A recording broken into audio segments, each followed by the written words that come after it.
오늘 8월 23일 금요일 하나님 말씀은 고린도전서 7장 10절과 11절의 말씀을 통하여서 크리스찬 이혼이라는 제목을 가지고 여러분과 함께 은혜를 받도록 하겠습니다. 현재 우리나라 이혼율은 OECD 국가 중에 9위입니다. 아시아 나라 중에서는 1위고요. 우리나라 이혼율이 9위인데 미국은 10위입니다. 그러니까 오히려 미국보다 훨씬 이렇게 이혼율이 높습니다. 어느 정도 결혼 시점에 오차는 있지만은 우리나라의 이혼율이 50%가 넘는다는 주장이 사실은 틀린 말이 아닐 수도 있습니다. 자, 그런데 세상에 있는 사람들의 이혼율이 이만큼 높지만은 우리 예수 믿는 사람들의 이혼율은 얼마나 될까요? 통계적으로 체크를 해보니까 한 25% 정도가 이혼율이 있다고 합니다. 사실 우리가 예수 믿는 사람들이 이혼을 한다는 것은 어쩔 수 없는 상황 속에서 여러 가지 다양한 이유가 있을 것입니다. 그러나 우리가 정말 이혼에 대해서는 다시 한번 잘 우리가 생각을 해야 되고, 또 어쩔 수 없는 이혼은 어떨 때에 어쩔 수 없는 그 이혼을 할 수밖에 없는가, 이런 다양한 각도에서 왜 이혼을 하지 말아야 되는지, 또 이혼을 할 수밖에 없는 그런 환경은 어떤 환경인지, 오늘 그에 대한 말씀을 교훈을 받기를 원합니다. 사도 바울이 오늘 고린도 교회 간에 서로 결혼한 부부가 그 이혼하는 문제를 이렇게 사실은 잘 해결하지 못하여서 그 이후에 이 음행의 문제가 교회 안에서 계속적으로 돌아가게 되니까 이 문제를 이제 사도 바울이 이제 풀어주게 됩니다. 자, 제일 첫 번째, 그리스도로, 다시 말하면은 크리스찬이라고 하면은 아내도 남편도 서로 이혼하면서 헤어질 수가 없다라는 이것을 먼저 제시를 하고 있습니다. 아내는 남편과 이혼하지 말라고 제일 먼저 제시를 합니다. 7장 10절을 우리 같이 한번 읽어보겠습니다. 시작. 결혼한 자들에게 내가 명하노니 명하는 자는 내가 아니요 주시라. 여자는 남편에게서 갈라서지 말고. 바울은 이미 결혼한 사람들에게 이렇게 말씀을 전하는데 명령을 한다 이렇게 합니다. 명령. 그런데 이제 바울이 명령하는 것이 아니고 결혼한 자가 이렇게 이혼을 하는 문제는 결코 내가 지금 당신들에게 이혼을 하지 말라 이것이 아니고, 여기 보면은 명하는 자가 내가 아니요 누구라고 말합니까? 주시라고 말합니다. 그러니까 예수님께서 이혼을 하지 말라고 그렇게 말씀을 하셨다. 내가 지금 당신들에게 서로 간에 믿는 사람들끼리 만나서 결혼을 하였는데 서로가 참 힘들지만은 이혼을 할 수밖에 없는 그런 여건이 또 될 수도 있지만은 성경에서는 분명하게 이혼을 하지 말라고 이렇게 지시를 하고 있다. 이렇게 사도 바울이 먼저 아내를 향하여서 남편과 이혼을 하지 말라 이렇게 말을 하면서 이것은 예수님의 명령이지 내가 명령하는 것은 아니다. 이것을 먼저 말합니다. 그리고 두 번째는 이제 남편에 대해서도 또 말합니다. 자, 11절을 한번 봅시다. 11절 시작. 만일 갈라섰으면 그대로 지내든지 다시 그 남편과 화합하든지 하라. 남편도 아내를 어떻게 해요? 버리지 말라. 앞에 있는 것은 이제 차후에 제가 말을 하고요. 남편도 아내를 버리지 말라. 아내가 남편과 헤어지는 일을 해서는 안 된다. 그리고 두 번째는 남편도 아내와 헤어지는 그런 이혼을 하지 말라고 그렇게 권면을 하고 있습니다. 이것은 사도 바울의 어떤 권면이라기보다는 예수님께서 말씀하신 것을 분명하게 제시를 하고 있습니다. 예수님께서 결혼에 대하여서 마태복음 19장 4절과 6절에서 이렇게 말씀을 합니다. 예수께서 대답하여 이르시되 사람을 지으신 이가 본래 그들을 남자와 여자로 지으시고 말씀하시기를 그러므로 사람이 그 부모를 떠나서 아내에게 합하여 그 둘이 한 몸이 될지니라 하신 것을 읽지 못하였느냐. 그런즉 이제 둘이 아니요 한 몸이니 그러므로 하나님이 짝지어 주신 것을 사람이 나누지 못할지니라. 예수님께서 이렇게 말씀을 하셨습니다. 그러면 하나님은 이혼에 대하여서 어떻게 말씀을 하실까요? 말라기 2장 6절에 보면은 하나님께서 직접 말씀하신 내용이 나와 있습니다. 말라기 2장 6절을 잘 들어보세요. 이스라엘의 하나님 여호와가 이르노니 나는 이혼하는 것과 옷으로 학대를 가리는 자를 미워하노라. 그러니까 하나님이 이혼하는 것을 미워한다, 싫어한다는 거예요. 그래서 만군의 여호와의 말이나 하면서 그러므로 너희 심령을 삼가 지켜 거짓을 행하지 말라. 그러니까 다시 말하면 이혼하는 것은 진실이 아니란 말입니다. 이혼하는 것은 거짓을 행하는 것이다. 이렇게 말씀을 하고 있습니다. 자, 그래서 우리가 제일 먼저 우리가 알 수 있는 것은 뭔가 하면은 성도 간의 부부는 살아가면서 사실 여러 가지 어려움이 없을 수는 없습니다. 전혀 다른 환경에서 서로 자랐잖아요. 그죠? 또 그리고 어떤 지식이나 또 그리고 성향이 다를 수가 있다는 겁니다. 그렇지만은 성도 간의 부부를 말합니다. 지금 불신자와의 부부는 내일 제가 또 말씀을 드리겠습니다. 성도 간의 부부하고 불신자 결혼하고는 다릅니다. 지금 오늘 말씀은 예수를 믿는 사람들끼리 결혼한 내용을 말하는 거예요. 그래서 이런 경우에는 어렵다고 해가지고 헤어지지 말라는 거예요.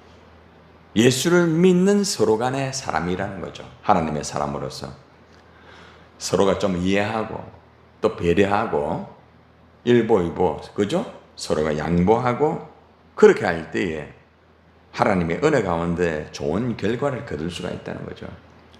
제가 많은 상담을 이렇게 사실 이혼 상담을 사실 받습니다. 그런데 그 상담 속에서 위기에 있었지만은 거기에 대한 상담을 해서 이혼을 하지 않고 이렇게 아름답게 행복하게 지내는 그런 결과도 있었습니다.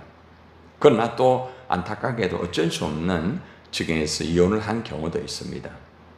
자, 그러면은 예수를 믿는 사람들끼리 결혼하였을 때에 이혼을 하지 않아야 되는데 그러면 이혼하는 경우는 있을 수 없는가? 아닙니다. 있습니다. 성경에서 허락하는 이혼이 있습니다. 자, 오늘 말씀에서 보면은 11절에 보니까 만일 갈라섰으면 이 단어가 나오죠. 그죠? 이 말은 무슨 말입니까? 사도 바울이 이혼을 이렇게 허락하는 것보다는 이혼이 있을 수 있다라는 이 말씀이겠죠. 그죠? 만일 갈라섰으면 그대로 지내든지 다시 그 남편과 화합하든지 하라. 자, 이것을 여러분들이 잘 이해를 하셔야 됩니다. 재혼은 하지 말고 그 남편과 전 남편과 화합을 하도록 하라. 이 말은 무슨 말인가 하면은 개인과 개인이 만나가지고 처음에 결혼을 하고 진행을 할 때에 사실은 서로 간에 어떤 견해가 좀 다르고 다를 수는 있지만은 그래도 그 첫 번째 그 남편이 그래도 굉장히 중요한 부분이고 그리고 이제 성경적인 부분에도 이제 이 부분이 나와 있거든요. 그래서 그 남편이 돌아올 수 있도록 그렇게 하고 또 아내가 잘못했으면은 아내가 또 준비를 해가지고 다시 기다리면서 그렇게 하도록 하는 예언에 대한 신중함을 다시 한번 제시를 하는 거예요. 예언을 하라 이 말이 아니고. 그래서 만약에 이혼을 하였다고 하면은 그대로 지내든지 그대로 지내면서 기다려라. 그리고 좀 더 그를 위해서 기도해라. 그렇게 해가지고 다시 화합이 돼가지고 바르게 된 가정도 있거든요. 실제적으로. 상담인데 그런 분이 있습니다.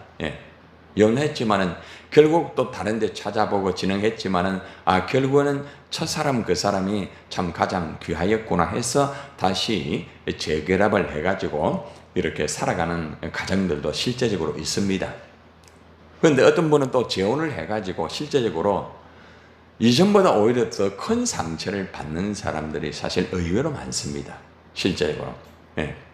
상처를 받고 이대로 내가 살겠다 했지만은 그래도 첫 남편을 통하여서 내가 채워지지 않았던 것을 둘째 남편을 통하여서 내가 채워질 줄 알았지만은 처음에는 참 좋았지만은 시간이 지나가면서 그것이 아니라는 것을 알게 되고 결국에는 두 번째도 어려워지는 경우가 있는 경우도 있습니다.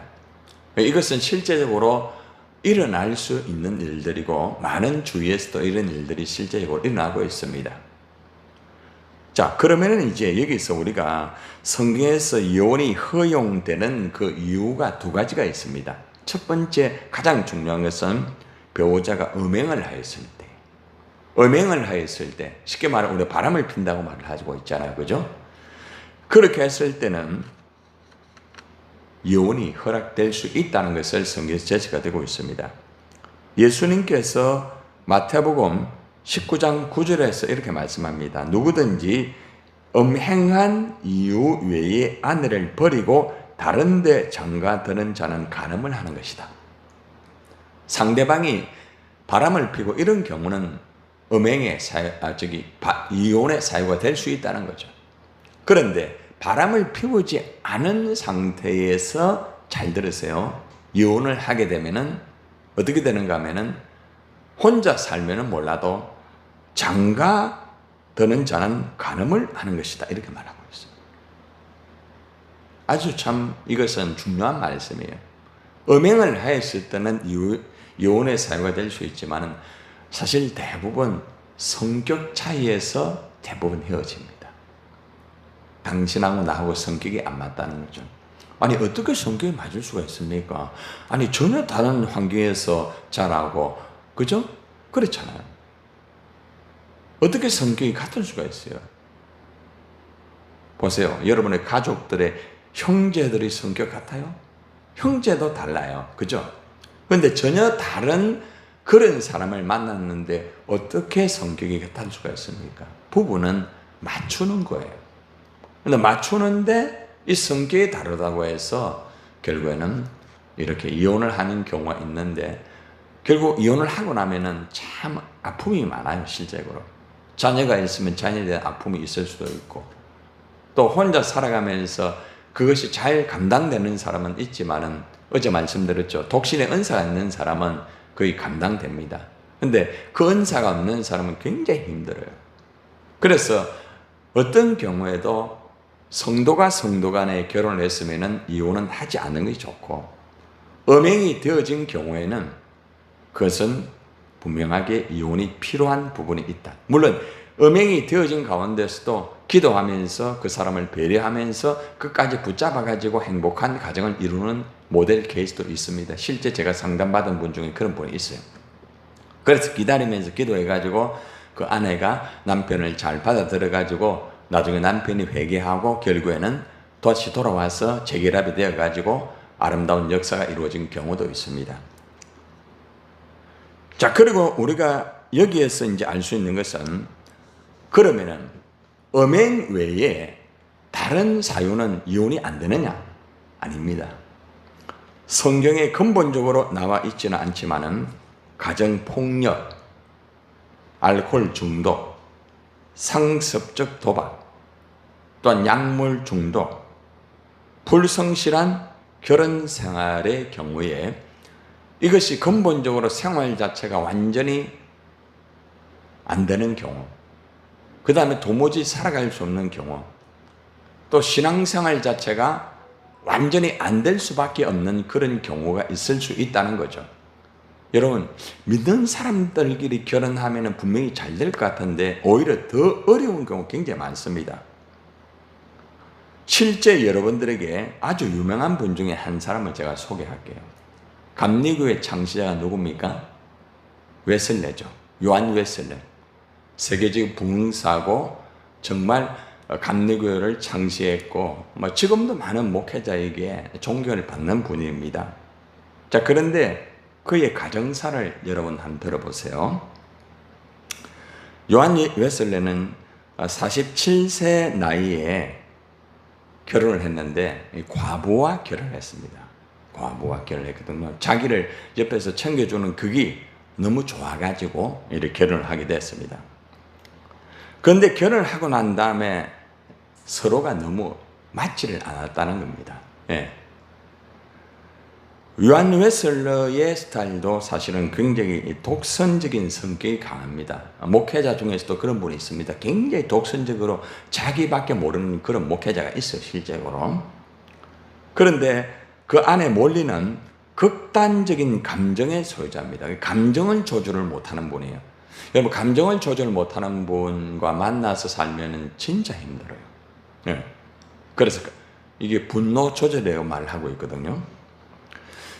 여러분, 요한 웨슬레가 아내에게 편지를 쓴 10가지 불평 중에서 내용들을 한번 들어보세요. 자신의 사무실에서 몰리가 도둑질을 하였다고 합니다. 아내가 도둑질을 했다고. 그리고 편지를 훔쳐봅니다. 어떤 편지를 어떻게 했는지 의심이 많다는 거죠. 중상모략하는, 남편을 중상모략한다는 거죠. 요한 웨슬레가 차를 대접하기 위해서 친구를 초대하려고 하는데 초대를 할 수 없는 그런 환경이라는 겁니다. 그리고 요한 웨슬레는 집에 들어오면은 포로가 된 느낌이다, 이렇게 글을 적었어요. 그리고 귀에 거슬리는 쌍소리를 날마다 듣는다는 거죠. 1년 내내 싸움을 합니다. 여러분, 요한 웨슬레는 부흥사 설교사입니다. 아주 유명하죠. 그런데 한 가정의 가장이 되기는 아주 부족한 사람이었다는 것입니다. 요한 웨슬레는 경건한 사람으로 매일 설교를 서너 편씩 준비를 했던 사람. 저 같은 경우도 매일 사실은 설교를 2편 이상 준비를 합니다. 매일매일 준비를 하거든요. 그리고 어떻게 보면은 저는 이 요한 웨슬레의 마음을 이해를 합니다. 설교 준비를 하다가 보면은 참 시간이 빡빡해요. 예. 그냥 뭐 대충 하는 것 같으면 몰라도 저는 새벽 설교 같은 경우에도 유튜브에 나가기 때문에 그냥 대충 할 수가 없어요. 많은 분들이. 근본에 여러분, 결혼의 문제에 대해서 설교한 내용들이 사람들이 굉장히 많이, 의외로 이제까지 그렇게 많이 본 적이 없어요. 많은 분들이 이 결혼의 문제에 대해서 말씀을 듣고 굉장히 많은 반응이 일어났어요. 그만큼 크리스찬의 결혼의 문제가 심각하다는 거예요. 그런데 요한 웨슬레는 부흥 집회를 다니기 때문에 오랫동안 집을 비우기 일쑤였습니다. 자, 그런데 요한 웨슬레는 있잖아요. 다른 여자에게는 굉장히 친절합니다. 굉장히 친절해요. 보통 목회자들이 다른 분들에게, 여자분들에게 친절해요, 실제로. 예. 그런데 문제는 뭔가 하면은 자기 아내에게는 친절하지 못하다는 거예요. 예. 집에만 들어가면 싸움을 하는 거예요. 화가 난 이 몰리가 결혼한 지 1년도 못 되어가지고 부부싸움을 하는데 요한 웨슬레의 머리채를 잡아 뽑으면서 싸움. 그러면 이게 우스운 이야기지만은 제가 섬겼던 목사님 중에 그런 분이 있어요. 제가 섬겼던 분 중에. 남의 이야기가 아닙니다. 요한 웨슬레는 쉽게 말하면 사랑 없이 결혼한 거예요. 여러분, 사랑하고요, 야, 이 사람이 진짜 나에게 잘해줘, 이거 다릅니다. 그걸 분별을 못한 결혼은 나중에 반드시 헤어지게 돼요. 말씀과 가정이 일치가 되지 않는 목회자였어요. 강단에서는 사랑 말하고 성도를 사랑하는 것 같지만 집에 가면은 그게 되지 않았어요. 요한 웨슬레가 아내에게 말한 말 중에 이런 말이 있습니다. 당신은 내가 진 십자가다. 틀린 말은 아니죠. 자, 그런데 잘 들으세요. 만약 당신이 1000년을 산다 해도 당신이 끼친 해악을 원상복구할 수 없을 것이다. 그러니까 사실 몰리가 좀 나쁜, 안 좋은 아내지만은 이런 말을 들었을 때 원상복구할 수 없다고 하니까 그 감정이 어떻게 되겠습니까? 얼마나. 그러니까 아내를 향하여서 아내가 좀 잘못된 부분은 있지만은 그렇게 악담을 하니까 힘들어지는 거죠. 설교할 때는 좋은 말 하고, 야, 목사님 굉장하다는데 집에 가서는 아내를 향하여 악담을 하게 되니까 이것이 어떻게 되는 일입니까? 수차례 별거를 합니다. 수차례 다시 만납니다. 요한 웨슬레는 차라리 바울처럼 혼자 사는 것이 나을 수 있었어요. 별거를 계속 하다가 요한 웨슬리는 나이 73세에 최종적으로 아내 몰리와 헤어졌어요. 아시고 있었습니까? 그렇게 위대한 설교자, 감리교의 창시자 목사님이 가정사는 실패였다는 것입니다. 요한 웨슬리의 결혼에 대하여 작가 스탠리 아이링은 이래 말합니다. 요한 웨슬리는 거창한 이름을 가졌지만 부적절한 결혼을 하였다. 여러 번 헤어져 지냈으나 1776년 마지막으로 헤어질 때 요한 웨슬리 73세까지는 1년 내내 싸움 이런 글을 적었습니다. 목회자 중에서 싸움 끝내주기 잘하는 목회자들 많습니다. 그러니까 나중에는 목회를 못해요. 목회할 수가 없어요. 집에서 맨날 싸움하는데 어떻게 목회를 하겠습니까? 여러분들, 요한 웨슬리와 그 아내 몰리라는 책을 쓴 윌리엄 피터슨은 요한 웨슬리에 대한 평가를 이래 말합니다. 요한 웨슬리는 그의 일과 결혼한 까닭에 하나님께서 주신 결혼에 신실하지 못한 중재를 범하였다. 성도들에 대한 굉장한 것은 잘한 것 같지만 아내에 대해서는 엄청난 죄를 범하였다. 하나님의 종으로서 하나님의 사랑하는 것과 하나님의 일을 사랑하는 것을 구별하지 못하였다. 구별을 하지 못하는 목회자였다는 겁니다. 여러분, 결국에는 이혼하고 난 다음에, 헤어지고 난 다음에 요한 웨슬리가 깨달았어요. 그래서 혼자 있으면서 늦은 나이에 이제 바른 목회를 하려고 하고 그렇게 했습니다. 그런데 그의 던져진 주사위는 되돌이킬 수 없는 것이 되었습니다. 하지 말아야 할 결혼이었죠. 여러분, 결혼은 내가 선택하는 거 맞죠? 그죠? 부모가 아무리 말을 해도 귀에 안 들립니다. 내가 선택한 거예요.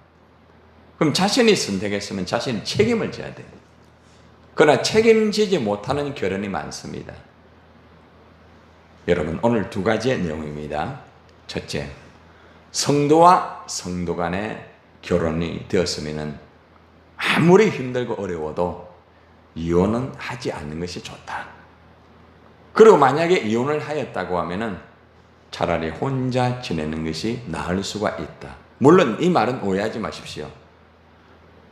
재혼의 바른 정말 하나님이 또 새롭게 이루어주는 그런 재혼이 있습니다. 그런 경우는 재혼을 바르게 하여서 더 나은 삶을 살 수가 있습니다. 오해를 하면 안 됩니다. 그만큼 이혼을 신중하게 생각하라는 거죠. 그러나 이혼이 필요할 때는 분명한 이혼이 되어져야만 그 사람도 바로 살고 서로가 바로 될 수가 있다. 이 내용들이 오늘 내용이에요. 남의 일이 아니죠. 그래서 우리가 다시 한번 이혼에 대해서 다시 한번 돌아보면서 우리가 기도해야 되겠습니다. 기도합니다.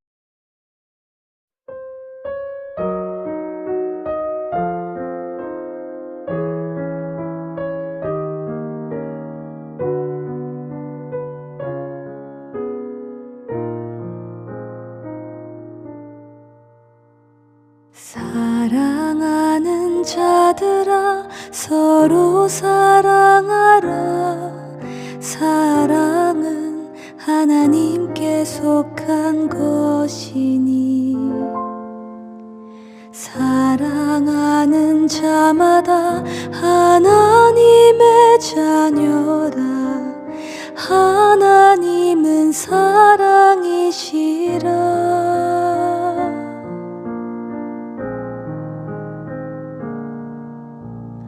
독생자를 세상에 보내주심은 우리를 살리려 하심이라.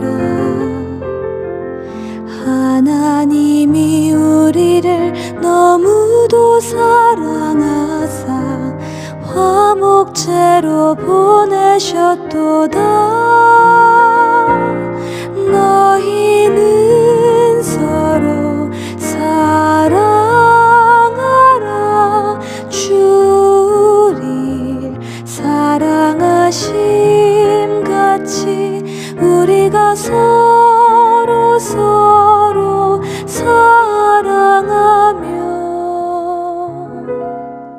주님 우리 안에 거하시리로다. 우리 안에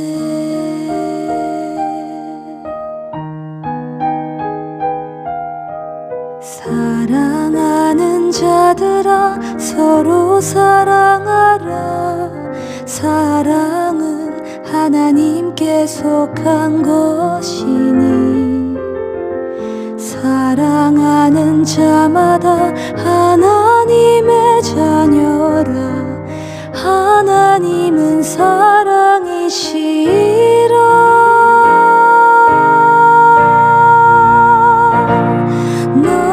너희는 서로 사랑하라. 주를 사랑하심 같이 우리가